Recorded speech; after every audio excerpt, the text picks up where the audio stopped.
अमरावती जिल्ह्यातील धारणी पोलिसांचे आणखी एक मोठे यश। घरासमोरून चोरीला गेलेली मोटरसायकल अवघ्या काही तासात परत मिळवून दिली।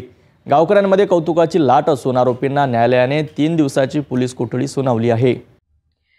धारणी येथील नीता कॉलनी परिसरात शुभम मालवीय यांच्या मालकीची हिरो होंडा मोटरसायकल ही घरासमोरून चोरून नेल्याची तक्रार 22 सप्टेंबर रोजी धारणी पोलीस ठाण्यात दाखल झाली होती।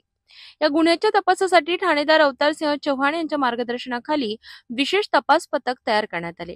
रात्री पेट्रोलिंग दरम्यान पोलीस पथकाला दिया फाटा येथे 2 संशयित इसम मोटरसायकलवर जाताना दिसले। त्यांना थांबवून विचारपूस केल्यावर त्यांनी उडवाउडवीची उत्तरे दिली।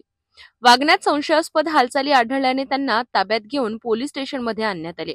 फिर्यादीला देखील बोलावून त्यांच्याकडून मोटरसायकलची ओळख पटवून घेण्यात आली। त्यानंतर दोन्ही संशयितांनी गाडी चोरल्याची कबुली दिली।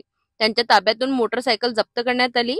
सुरेश सोनसा इवने आणि सोहनलाल हिरा बिलावेकर दोघेही राहणार नांदुरी असे अटक करण्यात आलेल्या आरोपींची नावे असून त्यांना न्यायालयात हजर केले असता 3 दिवसांची पोलीस कोठडी देण्यात आली आहे।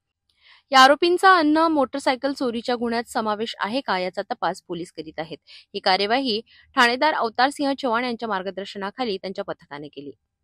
धारणी पोलिसांच्या या तात्काळ कारवाईमुळे चोरीला गेलेली गाडी मालकाला परत मिळाली आहे। ग्रामीण भागात वाढत्या वाहन चोरीच्या घटनांवर आळा बसावा अशी नागरिकांकडून मागणी होत आहे।